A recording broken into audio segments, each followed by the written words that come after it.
that stays in tune.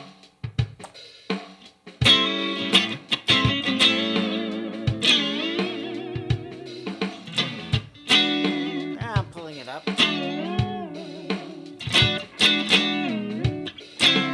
Back up.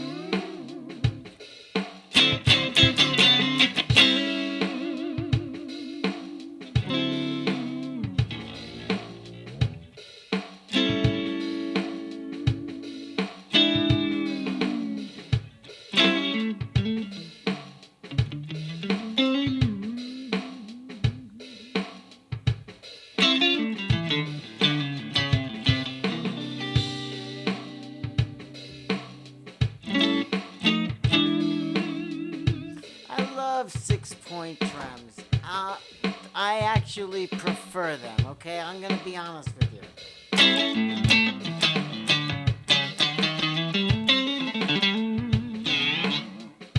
Yeah. I mean, it's real sailing. I mean, there's a lot of turnbuckles, there's a lot of things where it can go wrong. And it can all go wrong on 6-point trem.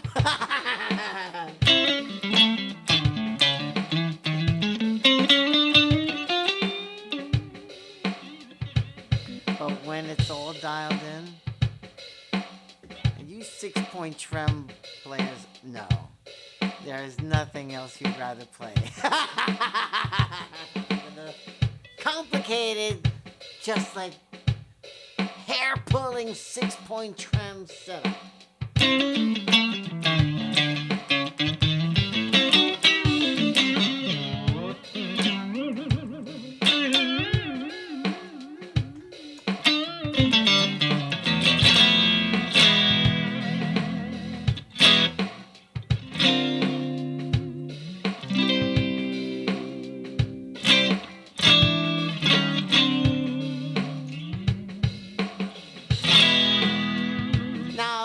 Secret to getting it dialed in, any 6-point trem or any trem well, I'm going to talk about the 6-point trem the most because that's the one I actually I'm closest to the most. I like the 6-point trem.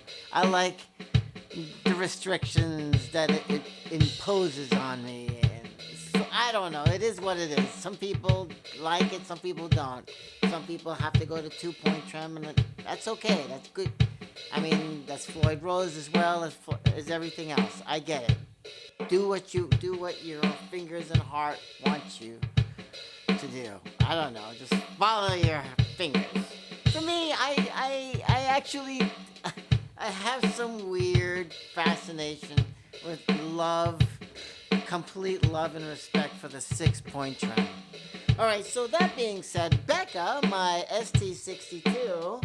From Harley Benton. I keep hitting this mic that I'm not using, but I'm just going to put this out of the way. I decided to, as you see, I recessed deeply into the body. Can we see that a little bit now? Let's see if we can, see that I can pull into. Oh, you know what? Maybe I'll use this camera. How about this? Yeah, look at this camera. Watch! Oh, maybe this one. Right. See how it goes into the body? How's that pretty? Look at that. See that? It goes way into the body. Way into the body. How about this one? Maybe this side looks better. Look at this. Is this going into the body? Look, you can see. Whoa. That doesn't look as good. Look at this one. How about this one? Now, let's see. Can you see it going into the body? Yes, I bet you can. Look at that. It's recessed so nicely in there. Woo, woo, woo. Yeah, that's what I like. Look at that. And no, the strings don't buzz out on the frets. You can figure out what to do, how far you can go, but here's the point. You don't have to travel as much to get a lot more done with the change in pitch at this point. I know it's hard for you to wrap your head around this. But yeah, it is what it is.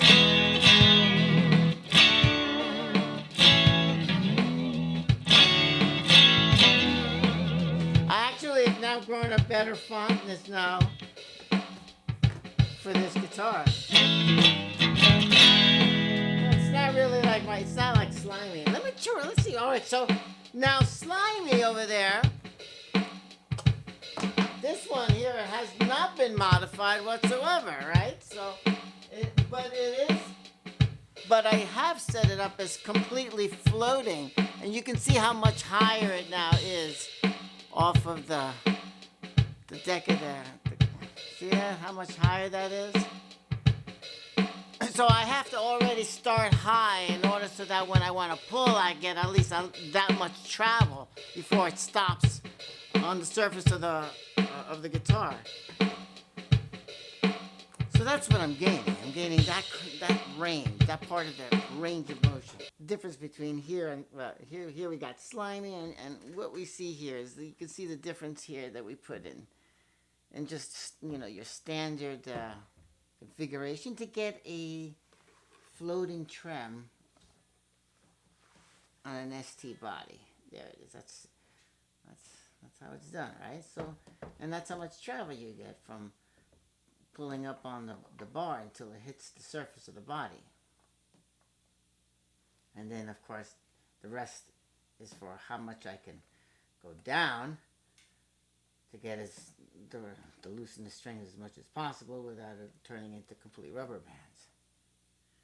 bands. So now the only difference here, now let's take an immediate look now at Becca over here. You can see now Becca over there starts out with the whole tailpiece is not as raised up as Slimy was. See that? But I look at this. I can get so much more travel now going down. Right? You can see that, right? And then I can get way more travel also going up because it's going recessed into the body. So I have, this is, it's pretty dramatic here, but it's dramatic if you're using it. That's the point. If you're not using it, it's not dramatic, and it doesn't mean anything. It doesn't make anything more stable or anything. It just means that you have, I don't know, a little bit more fluidity. That's it, and that's about it. It's not. Doesn't make it any better. Just makes you have the ability to have a little bit more range, more option, for you to use your range of motion on your trem. And that's another thing too. I think I need to approach now another topic, and that is different arms and their configurations in relationship to all of this stuff. Because we got springs, we got where the 0 point is, that angle that if you're gonna set up a 6-point trem, where does that start? How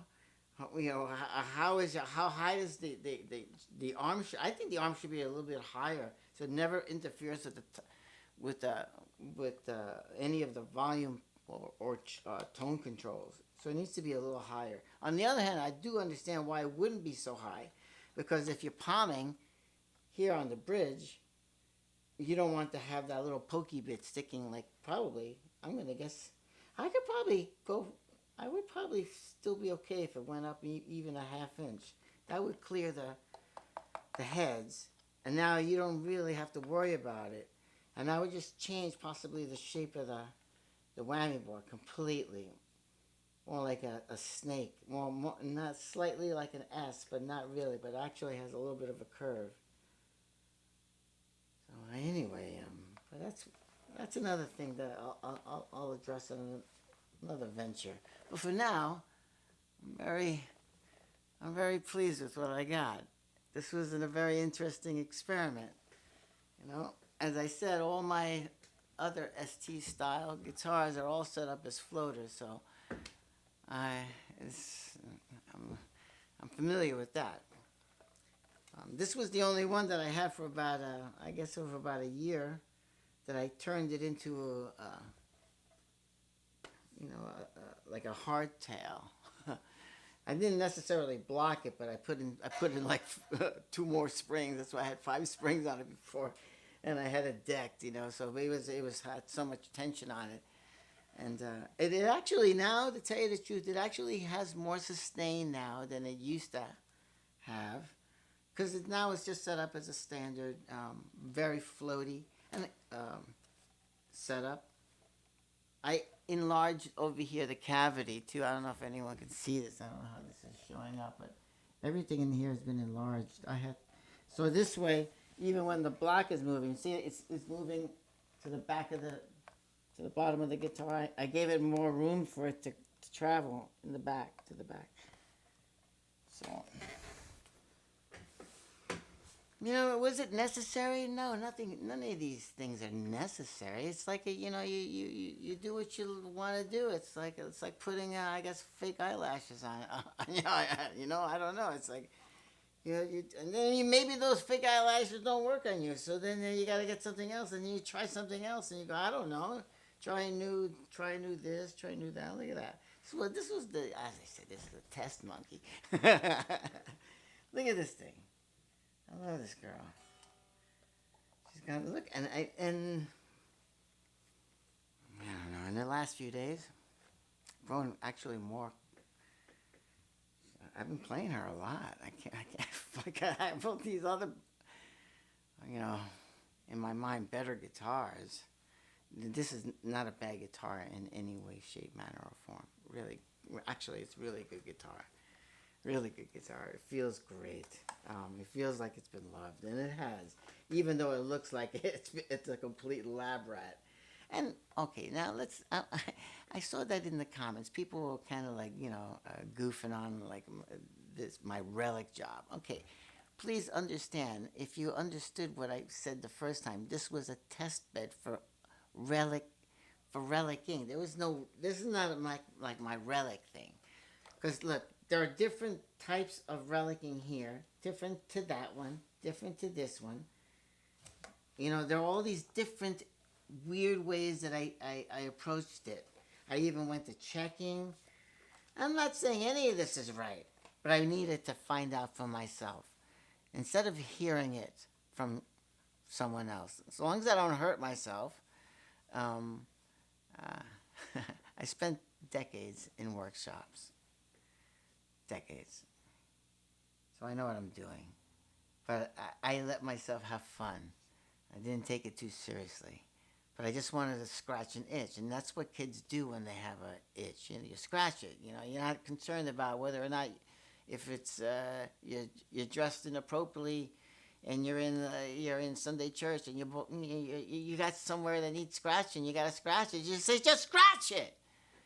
So what are you going to do? You're going to hold up till you're like another 20, 30 years old before you scratch it? And then guess what? Somebody's going to tell you, hey, don't do that, because I heard if you scratch it, it's going to do this. And so you go around like never knowing that relief you would have gotten to just gotten rid of that itch, right? Well, that's it.